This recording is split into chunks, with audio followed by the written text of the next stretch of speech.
convened as of 11 a.m. I would respectfully ask everyone attending this meeting to mute yourself unless you are recognized to speak. Thank you all for joining us this morning. Please note the committee meetings of the RTD Board of Directors will be held remotely via Zoom and will be audio recorded and video recorded. The meeting recordings, along with unofficial minutes of the meetings, will be posted as soon as practicable on the board's website. At this morning's meeting,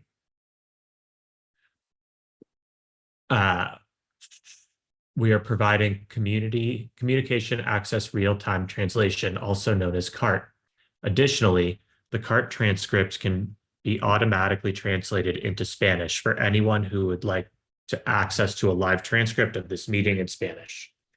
Anyone who would like to access this service should send an email to the RTD board office at rtd.boardoffice@rtd-denver.com, and a link will be provided. Visit rtd-denver.com, and a live stream of this meeting is also available via RTD's YouTube page. Directors and members of staff, for the sake of the record, if you would like to be acknowledged during today's proceedings, I would ask you to please raise your virtual hand and wait for me to call you before proceeding to speak. Directors and staff participating by phone can also raise their virtual hands to indicate that they would like to speak by pressing *9. To toggle your mute settings on the phone, press *6. I would now like to call the roll for the committee members. Director Kaplan. Here. Director Davidson. Here. Mr. Brendel. We believe Mr. Brendel is attempting to join and will be on soon. Great. Mr. Ullenberger. Here.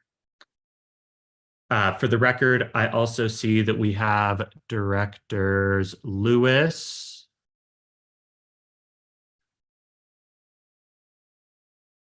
present, and I do not believe we have anyone joined.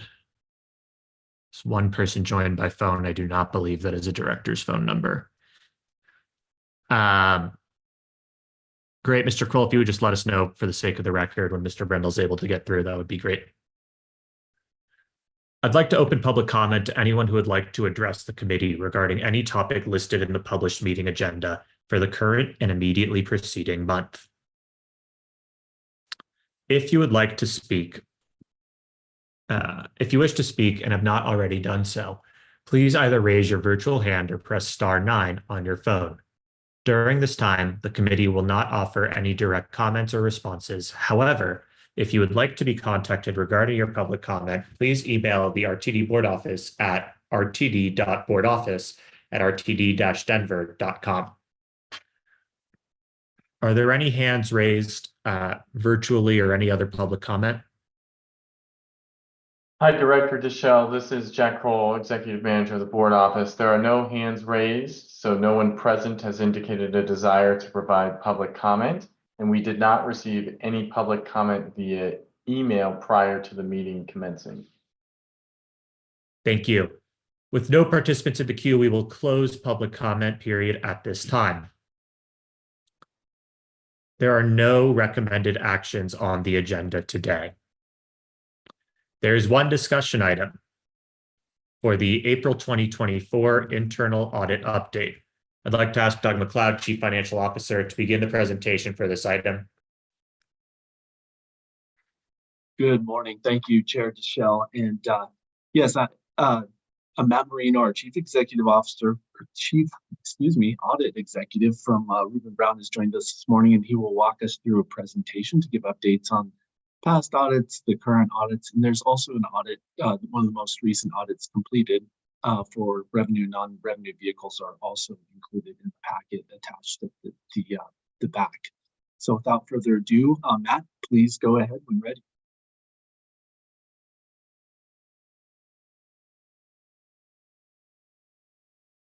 Okay, I'm hoping everybody's seeing the internal audit update slide deck.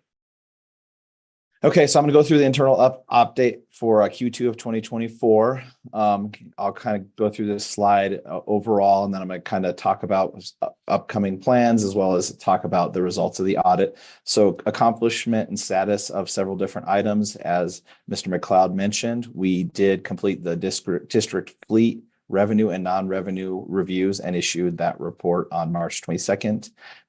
We have several different audits in process. We have the safety review, we have IT vulnerability, security review, and then we're also following up on any management action plans.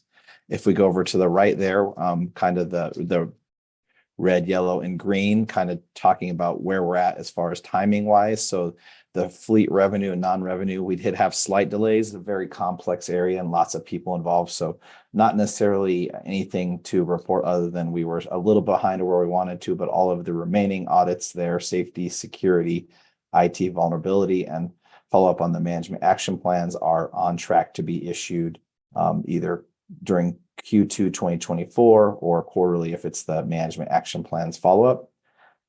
If we go down the bottom left, we did talk with management a little bit about some of the challenges, issues, and risks that have been experienced. RTD management has had a lot of different people either leave the organization and or retire, and there's been no shortage of audits and management action plans to follow up on. So we'll talk a little bit about going to you all to discuss the possibility of delaying a couple of the upcoming projects in order to give management a chance to work through the current management action plans and then still do the reviews or audits, but push them back a little bit. Immediate next steps, we're obviously going to issue those reports, and then we're continuing to follow up on management action plans. If not seeing any, I do have a raised hand. Yes. Yeah, just a quick question. How does, I know our ad hoc audit that we discussed, I believe at the last meeting, where does that fall on those management action plans? I know we were sort of in part waiting for improvements to be made, but would like to make sure that that is continuing to be followed, even though it was ad hoc. Correct. It is ad hoc, and I can touch on that on this next slide if you're okay with that. Yep. Perfect. Okay, so here's our overall internal audit plan update. So the green items are complete in that there was a report issued or we had some closure on what next steps were. So I've kind of already talked about all the items in green, and then the 3 items in blue, or actually 4 items in blue as far as they're in process. With regard to the ad hoc management request and annual budgeting process, Director Deschelle, you are correct that is. And while it says complete, it is kind of ever evolving because the budgeting team is working on enhancements, and we're working closely to review where they're at, making recommendations where GFOA is, and making sure that we're meeting the recommendations as brought forth by the Finance and Planning Committee regarding what you might want to see with regard to the next budget process. Does that adequately answer your question? Yeah, it does. Thank you. I just want to make sure that that was captured somewhere. If it's a management action plan or, I'm fine having it be sort of put in that bucket, but just want to make sure it doesn't drop off. I believe I see Director Deschelle. Hi, all. I just wanted to interrupt here and let everyone know that Mr. Brendel has joined. Thank you, Mr. Kroll. Thank you.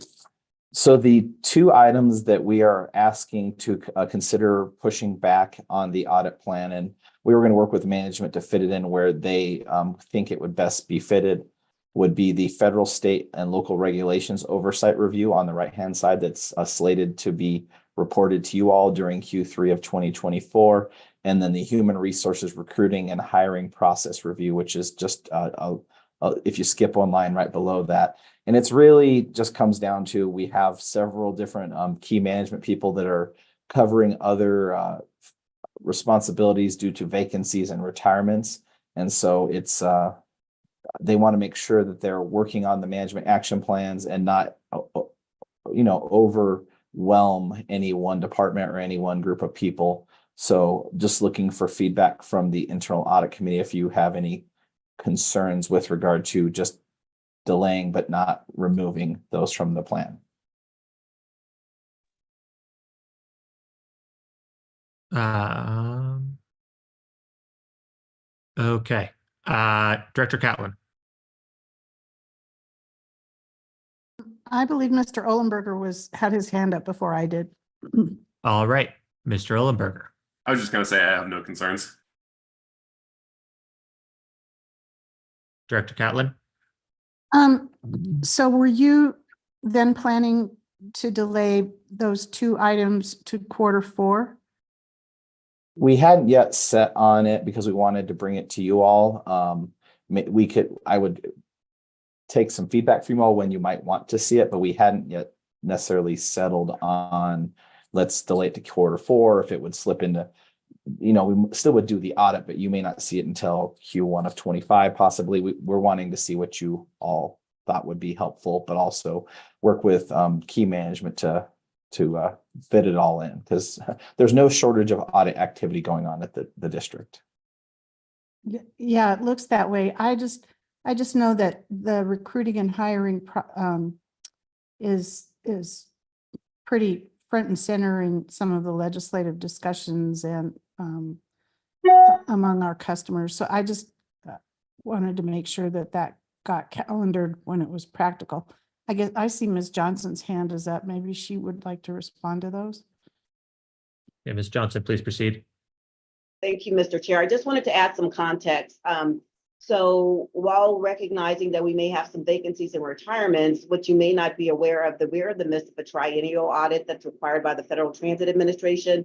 Not only are we required to do that, a notice of rulemaking just came out as relates to our disadvantaged business enterprise program, and more specifically, the federal government just came forward with an updated rule to the Public Transportation Agency Safety Plan.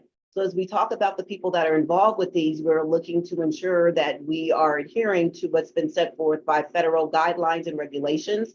And that's why we're asking for this holistically, because in reference to the triennial audit, when we talk about hiring and retention and things of the like, those are being looked at, and it's the same individuals that are putting forth this information, but to multiple audiences. So I just wanted to provide that context for all of you, that we are working steadfastly on these, but we are being audited at the federal level, the state level, and then here within the organization. And some of these are critically important as they impact our ability to actually be recipients of federal formula funds as well as discretionary dollars. So thank you very much for the opportunity to offer that context. Director Catlin, any follow-up?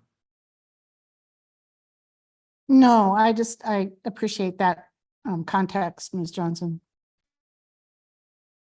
Yeah, Mr. Brendel. Yes, I just want to, this may have been answered already, but I understand completely the staffing issues. And as you said, there's a lot of activity happening. My question was just whether, and I expect it has, that the priority of these items has been taken into account too, in terms of deciding which ones to delay.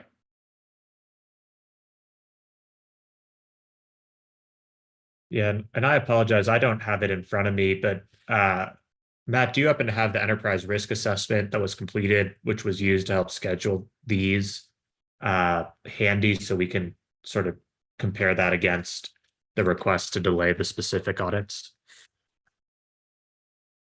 I don't have it right in front of me, but the audits were scheduled in order of magnitude and basically risk rating. We tried to get the audits that had the highest risk rating on the calendar first. So, and then we just worked with different departments to also fit it around the other audit activities and other operational activities that might be occurring in order to get it done as quickly as possible, but also be mindful that there's many other activities going on.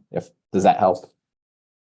Yeah, that helps. And Ms. Johnson, is the federal and state audit, are those anticipated to be completed by Q3? Or what is the timing on those? So, Mr. Chair, recognizing we are in the process of collecting information and submitted it to the reviewer that the federal government identified, they will be on site in June. We will have our initial intake meeting. They will be here for several days.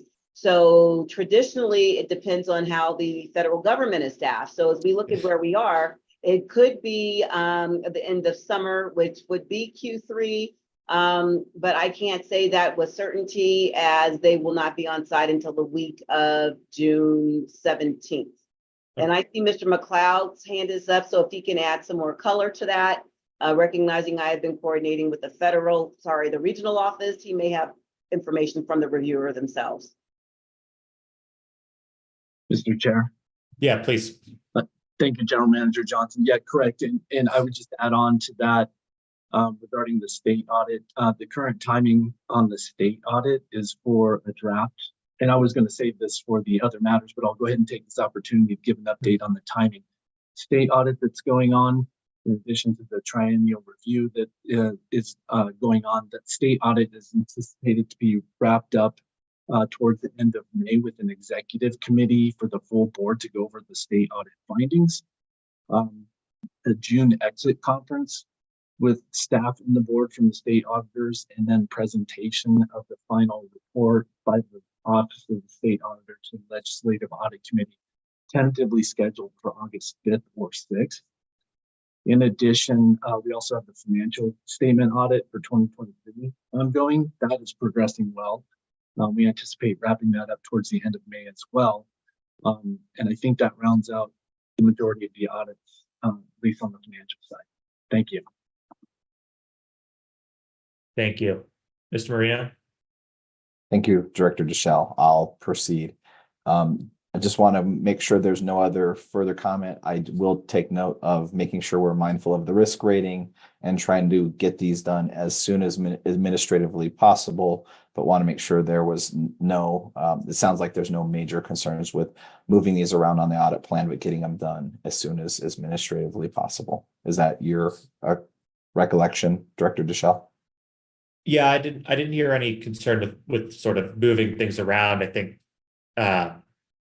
you know, I certainly have concern of sort of a TBD deadline. I think to the extent it would be good via email or otherwise, if we could get an update just on, hey, is anything going to slip into Q1 25, and sort of evaluating that as a board.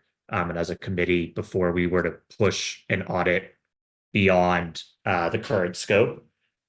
But otherwise, I think I certainly agree the federal audit, the state audit would take priority here, just given the operations and sort of that need. So no issue on moving it around, but would like to, you know, have something before everything's set in stone on moving it around, brought back to committee for approval, just with the updated deadlines for the current 2024 plan. Thank you, Chair Deschel. We will work on getting that solidified when we think we would actually be able to issue that report and present it to the committee. And we'll try and be mindful of not pushing it out of calendar year 24 if possible. Great, thank you. If you look a little farther down, there's kind of our upcoming projects. Believe it or not, it's time to start doing 2025 internal audit planning, not too far in the future. So we'll also be working towards that, as well as several other different reviews of the Denver Transit Partner contract and how that is interacting with services, as well as the enterprise risk management refresh and so on. Any questions on the overall internal audit plan update before I progress? Seeing no hands up, I'm going to proceed. So this is our internal observation tracking. So these are mostly tracking the items that had risk ratings of either high or moderate. And so there was the target date. So the first column, you have your observation number, title, and then the original target date, the risk rating, the current status, and then the revised target date. So if you know, on a couple of them, there has been some revised target dates. The first two being the ones that have the revised. So the password control requirements, the draft policies have been created and circulated, but they're still in internal review. So they're shooting for April 30 of 2024 to be done with that. Observation 3, Oracle user access provisioning. That was originally slated to be done by March 31st of 24. The enhancement request has been created and submitted for implementation, and target date of basically a week from now, a little bit less than a week. And then the next couple are all basically either in different phases of review, but they're more or less completed. So observation 3, evidence of compliance on the end event termination has been submitted to us, and we're currently reviewing that. The observation 8, which has to do with Oracle user access reviews, it's been disabled, and so we've gotten that information to verify that. Observation 9, backup procedures, evidence of compliance of backup procedures has been submitted, and we're reviewing that. Observation 10, job scheduling. We're also looking at the job logs and reviewing the information with regard to that. Observation 11, which has to do with the SOC type 2 reports. We have received the SOC type 2 reports, and we're making sure that we've completed all of the different things that we need to be doing as far as the documented user controls that are recommended in the SOC, and if there's any noted things that we need to mitigate on our end with regard to use of that, different services that might be providing us with SOC reports. We're working through that. Employee training program observation number 2. The job description has been drafted, and it should be submitted by April 30th. And then employee training program observation number 3, the training structure. That's also under our review. So been very busy, not only issuing new audits, but following up on the observations from prior audits. Hopefully that was helpful to kind of provide context on where we're at with everything. Any questions on follow-up of the related observations? I have one. Any other committee comments? All right, just make sure we're all using common language and for the public as well. Is target date the date by which management is expected to submit to internal audit, or is target date the date by which internal audit is supposed to have completed its review of the management plan?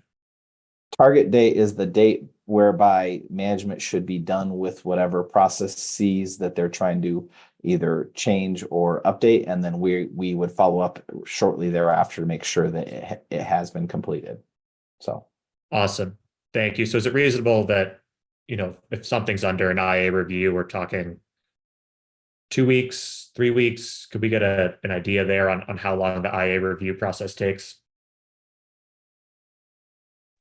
Yes, it would depend on the different items, but some of it may have already even occurred, and just due to timing of getting the slide deck in preparation for the meeting, we didn't necessarily complete them.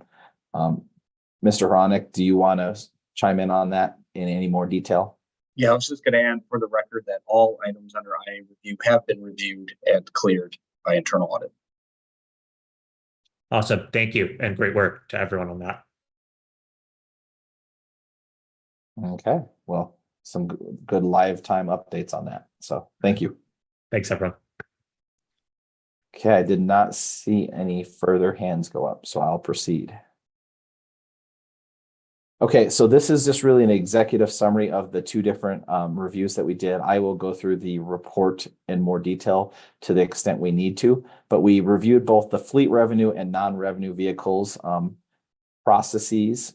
We did have to look at it, while they are 2 separate kind of animals as far as, you know, what they are, what they do is, you know, being fleet revenue, things that generate revenue, and things that are non-revenue is more administrative.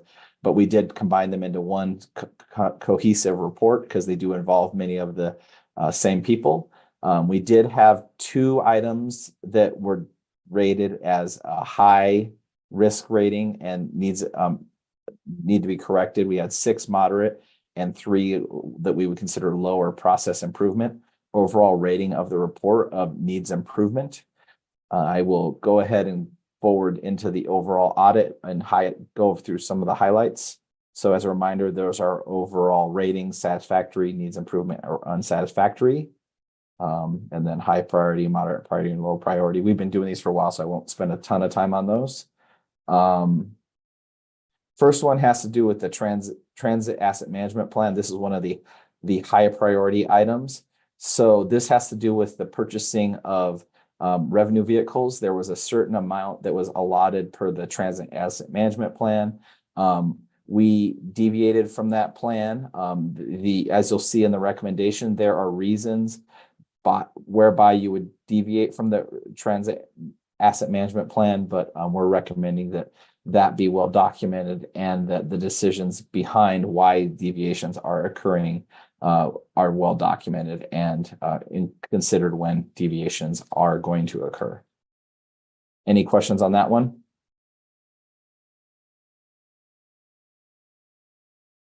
Seeing none.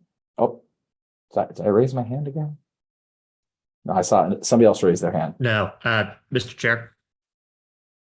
Yeah, thank you. I just wanted to ask, I believe we've been making some adjustments. I also happy to hold some questions to the end here because I have some general thoughts from staff. But General Manager CEO Johnson, I'm aware that we've been making some changes as we progress through our TAM, and wondering if you can comment how this particular finding and recommendations align or do not align with already in-flight changes.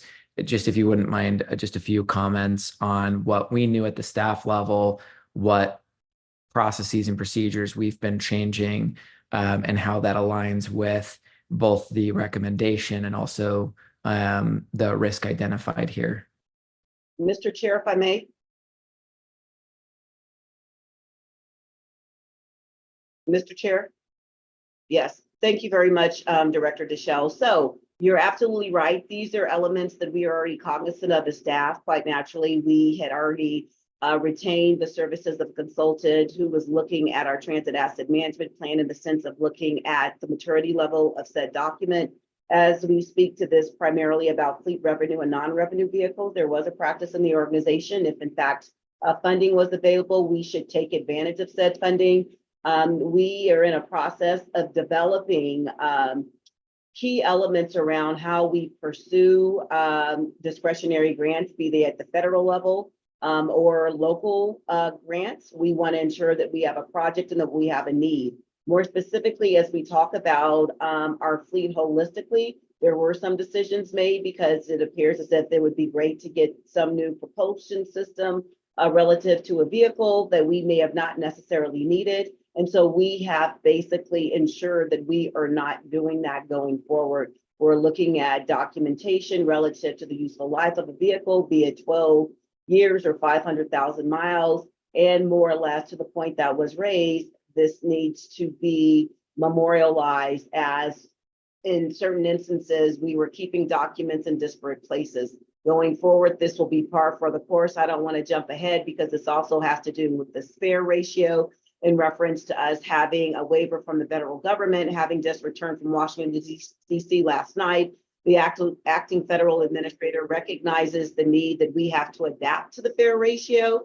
Sorry, not the fair ratio, the spare ratio, recognizing that that spare ratio was put into place decades ago when the primary mode of, I shouldn't say the primary propulsion system was diesel.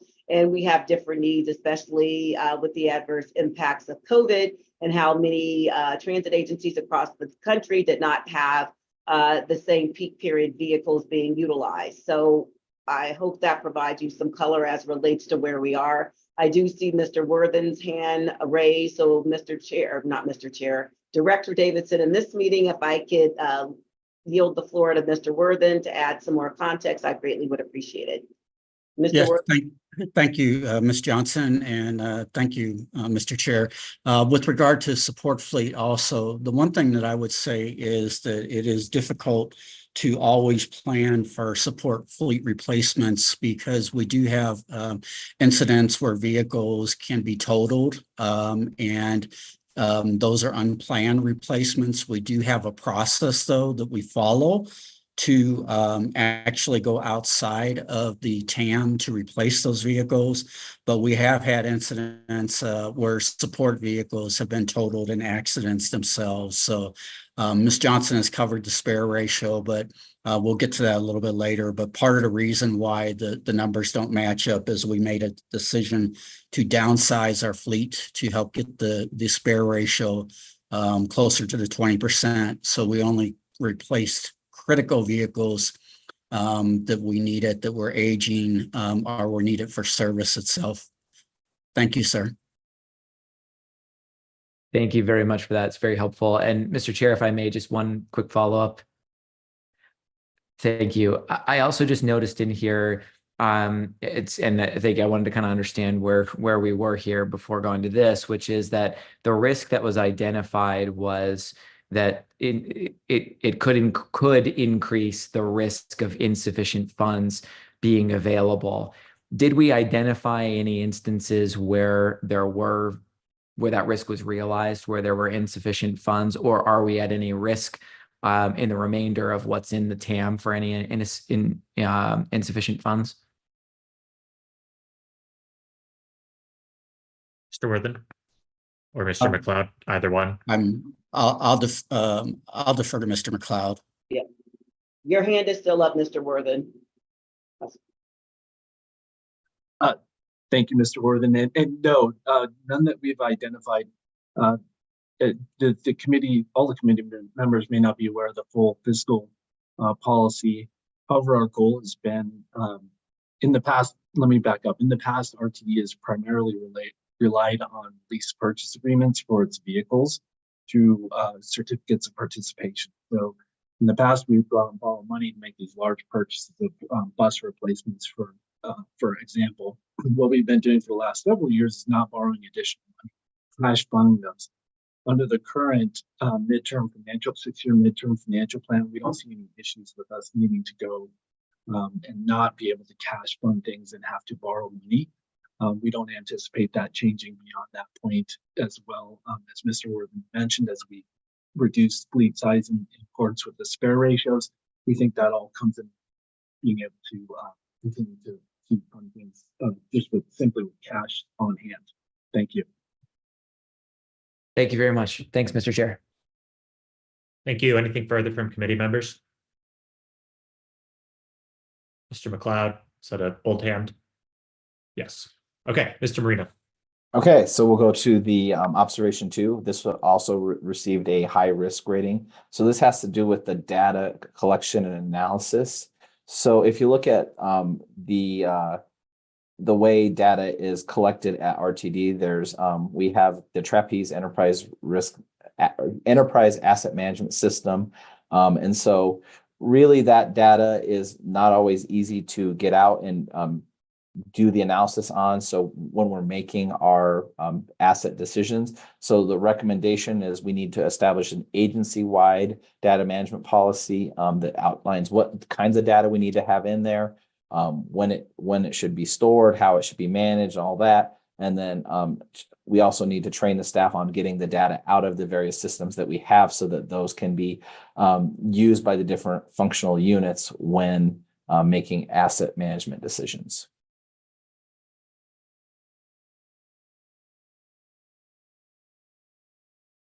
Not seeing any hands, so I'll proceed through. The next one, it was rated as a moderate. It's observation 3. So this has to do with asset management procedures, revenue and non-revenue. And so this really has to do with the asset renewal policies and focus on the practice of accountability. So overall, the recommendation management should consider developing standard operating procedures that outline the different activities for both fleet revenue and non-revenue, and clearly define the different roles and responsibilities. Also should define clear lines of communication to facilitate the handover from a project from one unit to another, because as you'll probably notice throughout this entire audit process, there's many units that are involved in asset management. You have your people managing the bus part, you have your people managing the light rail vehicles part, you have people doing the financial part, and they all that data needs to easily flow between the different areas.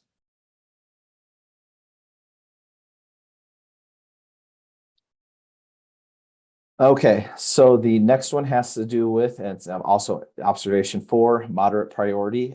So we a system of record for RTD's inventory of asset information has not been established. So as I've mentioned a little bit earlier, we have several different systems that are responsible for housing asset related data. So you have Trapeze. We also have Oracle fixed financial assets. We have the midterm financial plan. And so really the recommendation is that we should consider establishing a primary system for all that fleet revenue and non-revenue vehicles, and make sure that information between the different systems are easily obtained and reviewed and reconciled. So management has provided a management action plan below.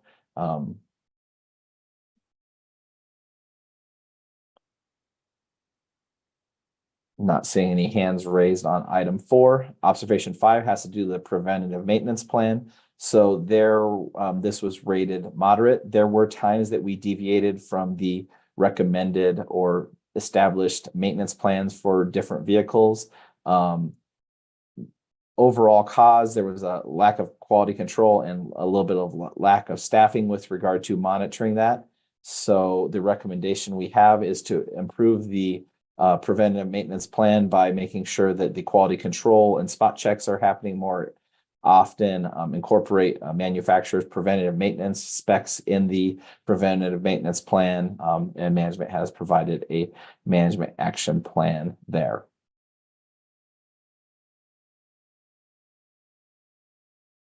I see committee member Olenberger, so.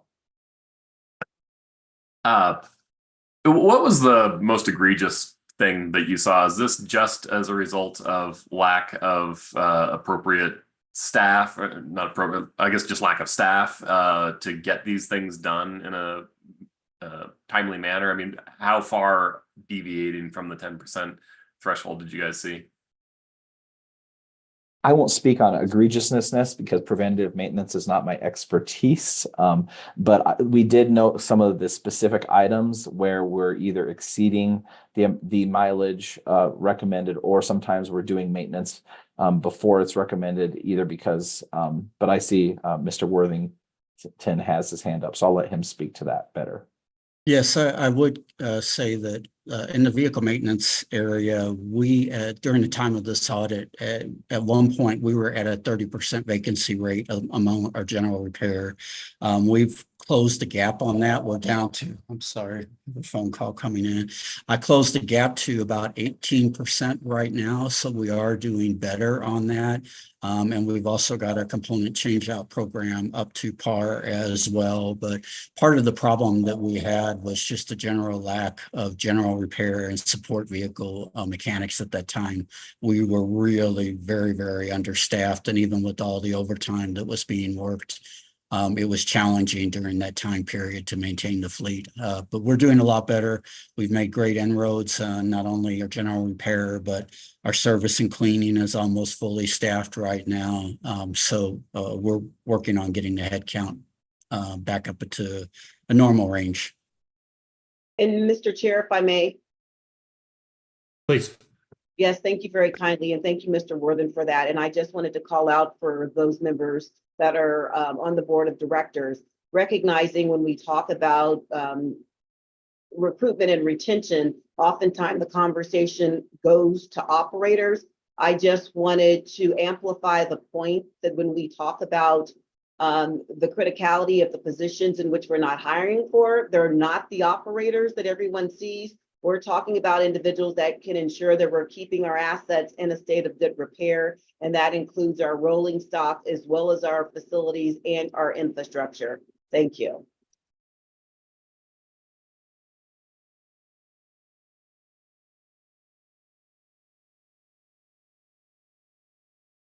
Yeah, Mr. Ellenberger. Just one follow-up question is probably for management, because I don't believe that this would be within the scope of this audit, but do you guys have an internal process for ensuring that pre-trip inspections are performed? Okay.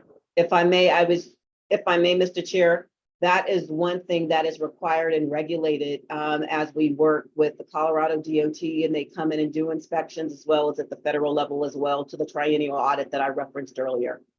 Thank you. Thank you.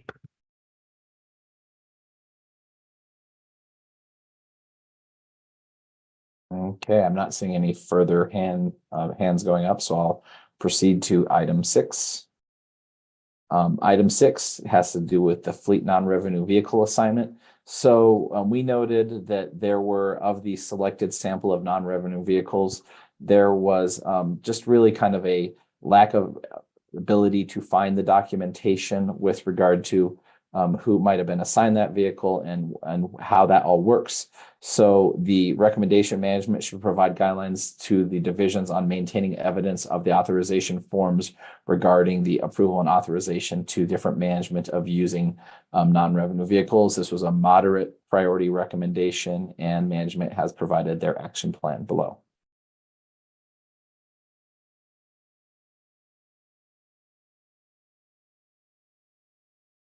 So observation 7 has to do with condition assessment, moderate priority.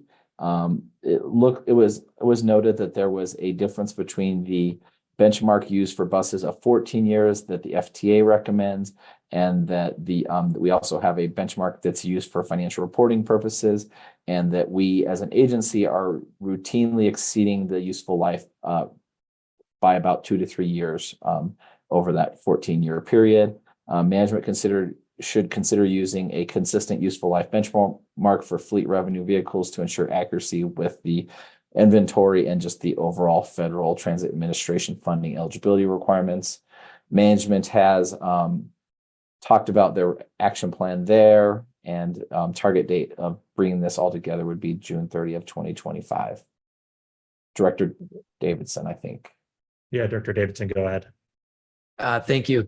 I just wanted to, this was one where the management action plan kind of clarifies that actually these differences will continue, that it won't actually change, but that there could be some improvement to reconciliation. I just wonder if Mr. McLeod wouldn't mind commenting on the details of that and what actually will change as a result of the management action plan. And, you know, that almost, it's interesting, it's a moderate priority. So I'm just wondering if you might just expand on this a little bit further in terms of the finding, the discussions that were had at the staff level, and what actually will change, if anything, out of the management action plan. Mr. Chair. Please. Yes, thank you, Chair Davidson, for the question. Exactly. And we've got, basically have two different versions of the numbers. So number one is the asset management plan that really looks at the state, the expected useful life benchmark of an asset such as a bus. And Fred and his team, Mr. Worthen and his team obviously want to get the most use out of those buses in a safe manner throughout their useful life. The other way that we show those assets is according to generally accepted accounting principles, where we book on our financial statements the value of that original purchase price of that bus, and then we depreciate that bus over a period of time.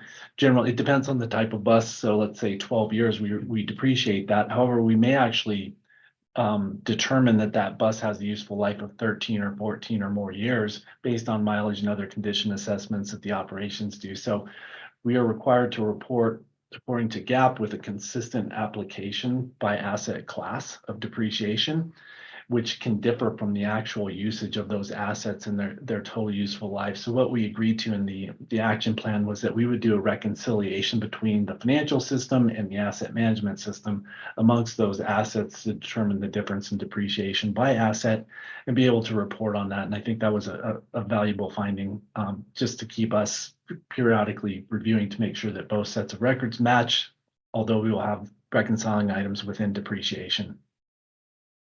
Great, thank you. That answers my question. Appreciate it.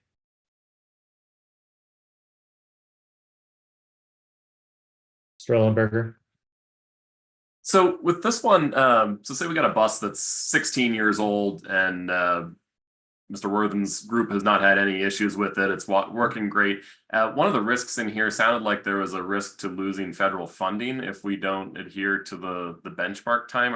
Is the recommendation that we are getting rid of buses at the 14-year mark, or we're going to still continue to evaluate? I mean, it almost sounds like we're going to still continue to evaluate things as they go and say, okay, we're at 15 years on this bus. Do we keep it or do we salvage it? What do we do? And then I was also a little bit not completely understanding the value of the reconciling book life versus actual life. I mean, it sounds like if it's a 12-year asset, it's a 12-year asset, and that's not going to change for GAAP purposes. But in actuality, that 12-year asset may last 14, the FTA benchmark, maybe it lasts 16. And I want to make sure that we're not saying, well, FTA is 14, so after 14 years, it's out of here, when maybe it has some good useful life on it.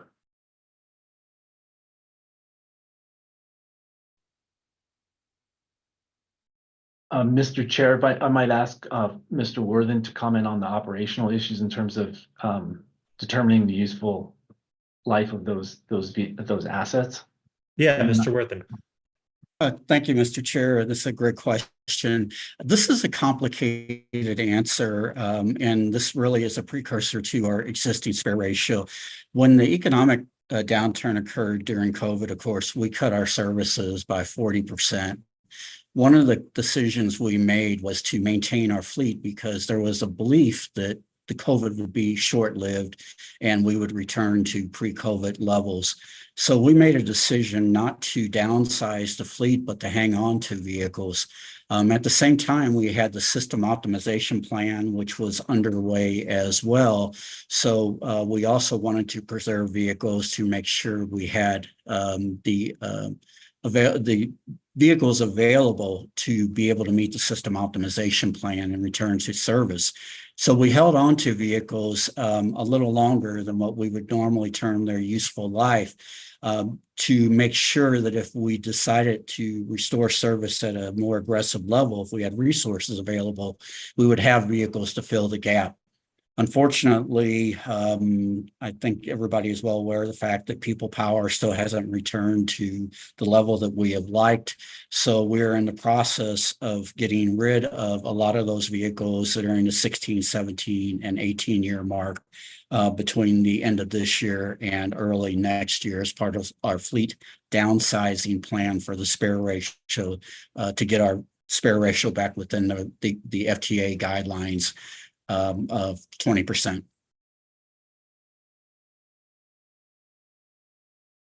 Yeah. Mr. Marino? Yes, I just wanted to comment on the importance of kind of just understanding the delta between what we're using for a useful life per the FTA and what we might be using for financial reporting.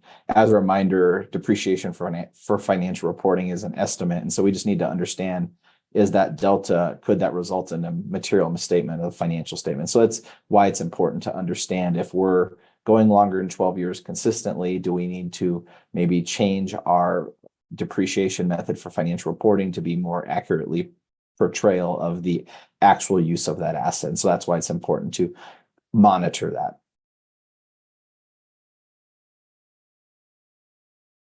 Mr. Worthen? Thank you, Mr. Chair. I failed to mention one other thing too. Even though we do have a 12-year versus 14-year, variation in the FTA policies, we do have some challenges where we are going to need to replace vehicles at 12 years, regardless of their condition because of commitments to the Colfax BRT project. The Colfax BRT project will require roughly 50 vehicles to run center lane. That means that the vehicles will have to have doors on the left side. Unfortunately, none of my vehicles are equipped to do that. So we've designed a fleet plan to basically begin replacing those vehicles to meet our federal BRT commitments to small starts with Denver County to operate the Colfax BRT. So sometimes it's a little difficult because some of the management decisions are beyond just what is useful life. We have to meet the needs of our service as well. So I just wanted to add that in as a little context. Ms. Johnson? Yes, thank you. And Mr. Worthen, thank you for that. Just to provide some more context for those who may not be familiar, the Colfax Bus Rapid Transit project, recognizing that it is the new starts and it's deemed a BRT, which means it has its own guideway, fixed guideway. Those buses that Mr. Worthen is talking about, currently they're in our fleet as standard buses as they operate as the 15 and the 15 Limited. The 15 and the 15 Limited go away and become Bus Rapid Transit, hence the transition with those vehicles and the need to procure new ones to accommodate the center running platform. Thank you. Thank you for that clarification, Ms. Johnson.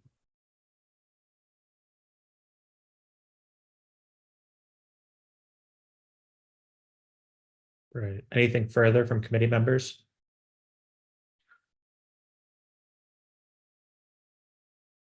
Okay, I'll proceed. We'll go on to observation 8, which has to do with the vehicle spare ratio. This did have a moderate risk rating. So we did exceed the 20% spare ratio as recommended by FTA, or not recommended, mandated by FTA. So we have a plan on record with FTA to reduce the spare ratio down within the limit by just basically 2027. I see Director Davidson's hand went up, so I'll go ahead and take his question. Thank you, Mr. Chair. Good to go. Please. Yeah, thank you.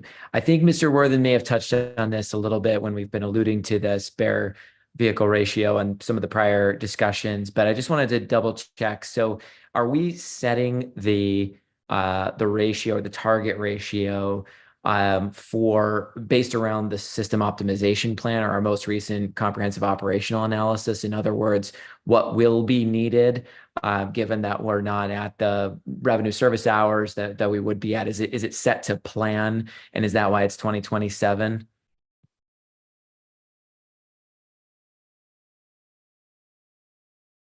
I see Mr. Worthen's hands Mr. up. Worthen. Thank you, Chair. Great question, Chair Davidson. Yes, and there's a little other caveat to add to this. Part of it is having the fleet available to ensure that we meet the system optimization plan, and our final number is in projections of what we will be providing as service at that time. The other reason why it's taking those through 2027 is if we retire a vehicle before 12 years and there's federal dollars assigned, then we have to repay the federal government for those dollars. So that is part of the reason why we had a fairly large purchase of MCIs just prior to COVID hitting us. And if we were to retire those vehicles, we could owe the federal government quite a bit of money. So it's a combination of holding on for the SOP plus making sure that we don't retire before 12 years. Ms. Johnson. Yes, thank you very kindly. And just one quick thing, Mr. Worthen said MCIs, that's the name of the original equipment manufacturer. MCIs are actually our over-the-road coaches that are used for the Flatiron Flyer services along US 36. One thing that I wanted just to put forward for this committee's edification is that while we have this here at 2027, should there be another audit, that could change possibly going forward, to the point that I raised being involved with discussions relative to the onslaught of low and zero emission vehicles, recognizing that that spare ratio pertaining to my earlier comments is not very conducive. I've spoken with my peers and have been a part of various task forces whereby we are really advocating for a higher spare ratio, recognizing the limitations of having vehicles assigned to blocks due to the fact that a diesel could go for 500 miles in one day, and contingent upon the operating environment and the terrain, you could have a low or no emissions vehicle that basically would struggle doing half of that. Thank you. Thank you, Mr. Worthen. One other thing to add too, thank you for that, Ms. Johnson. When we submitted our plan to the FTA, one of the things that we did say is that we would do an annual review with the general manager and CEO to make sure that our fleet plan is in alignment with what our needs will be. So each year we will be reviewing this. We'll be submitting an update to the FTA on where we are with progress. And again, if there's any need to modify this fleet plan, that will be submitted to the FTA as well. Thank you, sir. Thank you. And just for clarity, is that the target date of 2027?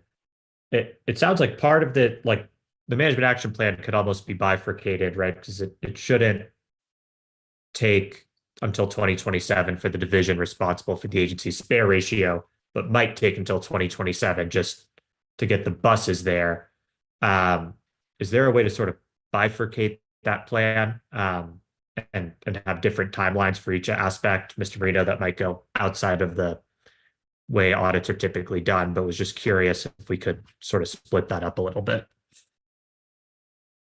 I think the overall management action plan, it was just when we would get in compliance with the spare ratio of 20% or below. And so, but I understand what you're saying. We'll work on monitoring that and reporting back to the extent that we can show progress. Is that help? Yeah, that's helpful because I think, looking at the cause is lack of responsibility and accountability for the spare ratio. And the action plan is sort of, we're going to get there, but it doesn't necessarily address the root cause. Correct. Well, and I think part of that accountability would be the annual review with GM Johnson about where the spare ratio is and how that might align or misalign with where we need to be. Okay. Yeah, if we could get that just clarified in that management action plan, making sure that that's in there, that annual review with the GM CEO, that would be great. Just so that for the broader board and for the public, that's clarified. Understood. Can do.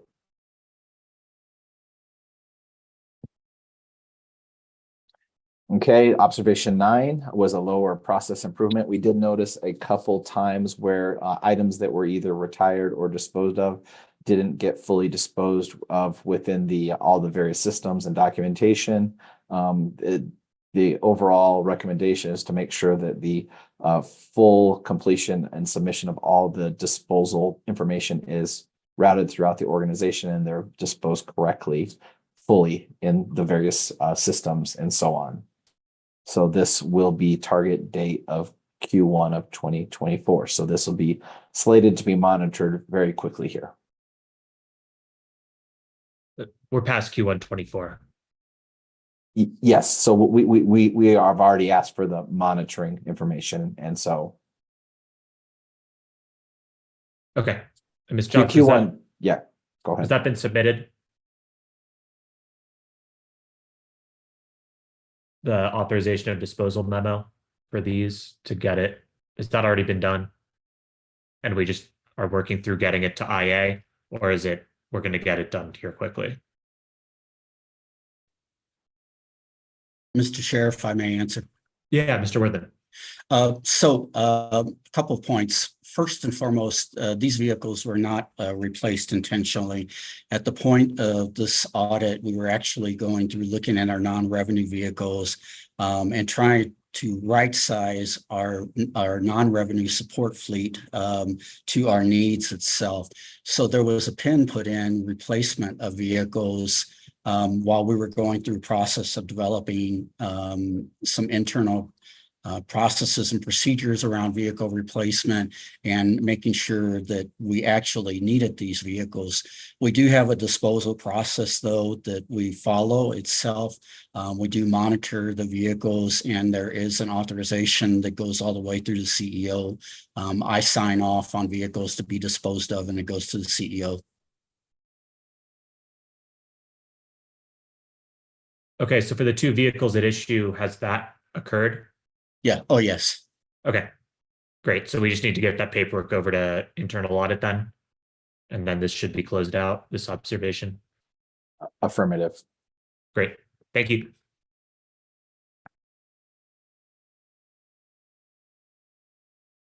I don't see any further hands. So this is observation 10, fixed asset account reconciliation. So it was noted that the fixed asset reconciliation is performed on an annual basis. There was no evidence of the review and approval of the reconciliation for December 2022. So the recommendation is that we obviously should consider doing it a little more often than annually. So we are recommending quarterly, and that the management should require review and approval of that reconciliation process. So this was given a low or process improvement recommendation in the target date of Q1 of 2024, and Mr. Ayton is responsible for it.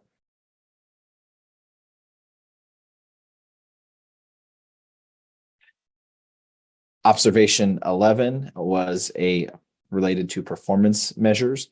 It was rated with a low or process improvement. It was noted that the agency uses several different things to look at the replacement of fleet revenue and non-revenue vehicles, that we have not developed measures including cost, performance, equity utilization and other risk measures to support the investment prioritization process. So the recommendation is that we should develop the key measures that we would like to look at when we're doing different fleet revenue and non-revenue vehicles investment prioritization processes. This will be completed during Q2 of 2024.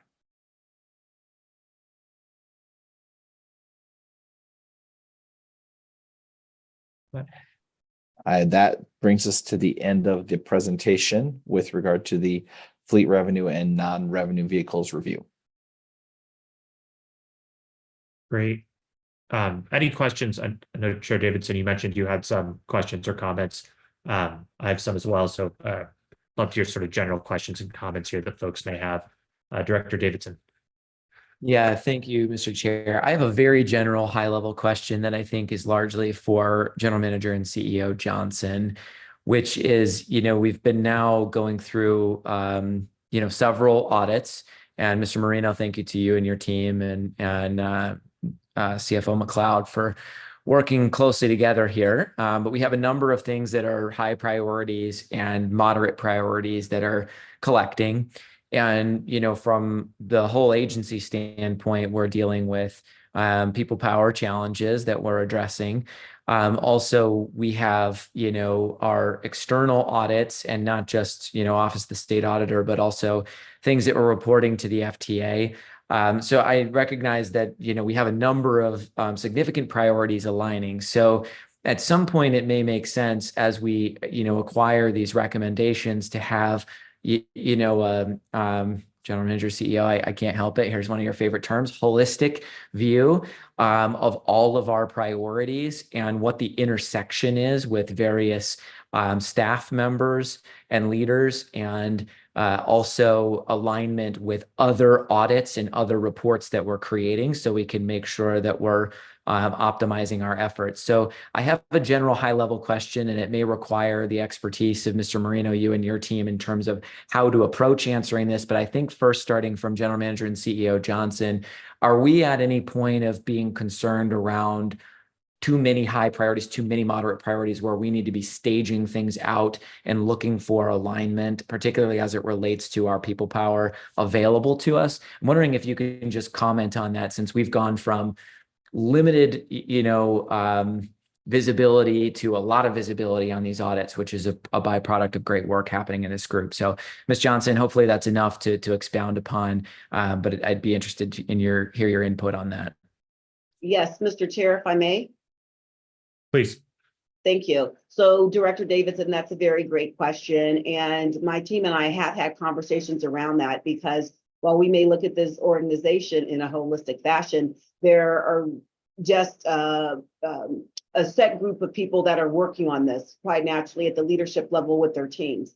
And we're being asked to do a lot with less. So with that as a backdrop, recognizing that John McKay, who serves as my executive business partner and has auspices over some program analysts, we were doing just what you outlined in reference to see where the synergies are, because audits are great, and my viewpoint is that enables us to get better, but we do need to showcase where the priorities rest. And so we are in the process of doing that.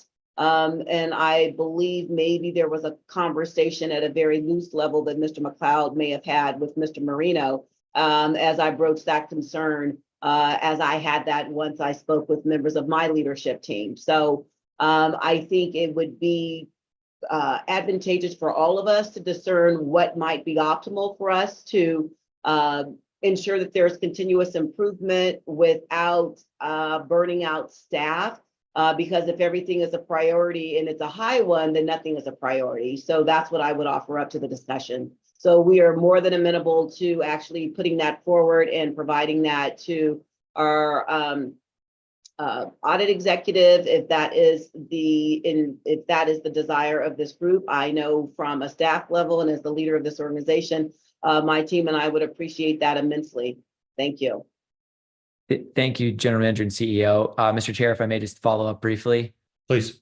So I'm curious then, Mr. Marino, if you wouldn't mind weighing in, because I think what I'm looking for is, it sounds like we are getting to that point where it'd be helpful for this group to be able to see where those priorities are, how things align, and just curious how you might approach that, if you're already thinking about that, which sounds like there's been some discussion. I'll defer to the chair of this committee here, but it sounds like there may be some visibility that we might be able to bring to this group. So Mr. Marino, if you wouldn't mind weighing in on just what might be possible or how you might approach that as the audit executive. Yes, I definitely agree with Jim Johnson about looking at the different high priority items and making sure that we're not only looking at that, but also gathering the additional information we've gotten from other audits that aren't necessarily being produced by internal audit. And really, I would default us back to using our risk rating and kind of looking at where the audit was overall as a risk, how big of a risk is an individual observation with regard to just the organization as a whole. Have we gotten any other data that might even further magnify that risk rating, and really prioritizing based on risk rating, because that's really probably the best tool we have to manage the organization, but make sure we're not burning out our organization as well. Yeah, I know we have another hour here, Mr. Davidson. Is that good on your end? It is, yeah. I think it's something to consider, and I'll defer back to you, Mr. Chair. Thank you for the comments on that. Yeah, Director Catlin, I saw your hand up and then it went down. Thank you, Mr. Chair. Director Davidson really captured much more eloquently than I would have some of my concerns about staff burnout, and as GM CEO Johnson said, if everything's a high priority, there is no priority, and that very well said. So thank you. That was all I had. But I also wanted to comment that and thank you, Mr. Worthen, for participating. I actually learned quite a bit in this call, that things I did not know, and perhaps I should have been more aware of. For example, the new fleet required for the BRT on Colfax. It never occurred to me that with the center boarding, it didn't even dawn on me that it would require a different type of vehicle. So I just wanted to comment that this was a good discussion. And if I may, Mr. Chair, Please. Director Catlin just made me think of something else. It's a requirement. This may not come across right, and I'm not trying to be the skunk at the garden party, but that's the difference with true bus rapid transit. There are requirements that you have to have a sub-fleet dedicated to a BRT program, and it has exclusive, right away. And that's why when you hear me comment about the Flatiron Flyer, when folks were utilizing that term as bus rapid transit, when I came into this organization, I'm like, that's not bus rapid transit. That's an over-the-road coach and mixed-use traffic. So anyway, there you have it. Thank you for indulging me. Thank you. And you are right. BRT, the term BRT is used rather loosely around here. So thank you for reminding us of that. Yeah, I think what I'm hearing, I think certainly would be helpful from my end, Mr. Marino. I think in working with Mr. Kroll and staff would be, right, if we were to map out, right, for the audits you've completed, you look at Q1, 2, 3, 4 this year, next year, it sounds like I think through 27 is where we are. And if we want to use sort of green, yellow, red, low, moderate, high priority, almost something that maps out, hey, this is when all of these things are coming due. And, as a committee, we can sort of look at them against the assessment and decide, hey, what really is a moderate priority, what really is a high priority, and sort of all work together to prioritize the priorities, for lack of a better term. And was wondering, if you've done that for other organizations, what that might look like, just because there are so many moving pieces. And I think just because time is linear, probably the easiest one to use is sort of the axis against which we're looking at all these different cards, so to speak, from a project management standpoint. And I think would probably need Mr. Kohler as well as maybe Mr. McKay to identify sort of the point person on each and what their staffing looks like. I think that would probably be instrumental for this group. Curious what folks' thoughts are on that type of approach. Mr. Marino. Yes, I was going to say, I definitely think we should apply our risk rating to the different actual recommendations, and then also gather any additional information that might further enhance that risk rating or mitigate the risk rating. And then we'll bring back to you a new, what we'll call a comprehensive risk rating. The risk rating that was done at time was more at that point in time, but it's now been many, many months since that was originally done, and the organization has changed. The world is dynamic. So I would propose that we would look at the individual recommendations, apply our risk rating originally, and then adjust the risk rating for any new factors, and then report back to you all. That sounds great. I think just given, I know this board meets during the day, or this committee meets during the day. Is that something where we could do it in a month, just given we're looking at sort of letting some of the other items slip a little bit? Is that something where we need to extend our June meeting or schedule an additional June meeting? What timing are you thinking of on that deliverable? Well, I know part of what will take up some of our June meeting, and Mr. McLeod, correct me, is we'll discuss the results of the external audit. So we might want to consider either extending or creating a separate meeting, just because I don't want to have meeting overload. It shouldn't be a huge lift to apply our risk ratings, gather relevant data, and come up with a new current risk rating for all of our different recommendations, as well as considering people power as well. So that, I think that can be doable, but I do have concerns that we would maybe have too much with all of the audits that likely will be issued, as well as the external audit report and other items. Great. So would a late May meeting enough time for you to put that together and sort of map out the different recommendations, get the input you need, so that the board office can work to get something scheduled mid-May? Or are we really looking at having 2 meetings in June? I would defer to Mr. McLeod, because I know they're probably in the midst of finalizing the external audit and some of the other things. So I would like to get his input. Thank you. And yeah, I think based on what I'm looking at, our next audit committee meeting is in July. We do not have one scheduled in June.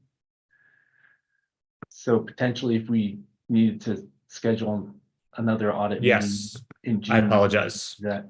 It is July. So is June, Mr. McLeod, how's your, or Ms. Johnson? If I may, recognizing that we are still finalizing the time frame with the reviewers from the Federal Transit Administration, and they will be on site. I just put that out there for consideration. I know we had tentatively selected a date, Mr. McLeod, but recognizing it's around the Juneteenth holiday, that we may have an entire week. So I am putting that out there because I don't want to not have individuals available, such as yourself, that need to be with the reviewers for the triennial readily available. All right. Recognize it sounds like there's more there. Why don't we leave it to Mr. Marino and Mr. Kroll and Mr. McKay and everyone's various groups to, it sounds like at the end of the day, our July meeting is not going to be sufficient necessarily from a time standpoint to get all of this done. So let's look at getting something else on the calendar, June, July, that works for everyone's schedule and allows everyone time to come together on the deliverables to review this and help prioritize the priorities. Will do. Great. Wonderful. Okay. Are there any further comments or questions from the committee on the reports we reviewed? Are there any other matters to discuss? Seeing none, the next audit committee is scheduled as of this moment for July 11th at 11 a.m. As discussed, it is likely there will be an audit committee meeting soon before then or possibly after. Seeing no other discussion, this meeting is adjourned at 12:15 p.m. Thank you. Thank you.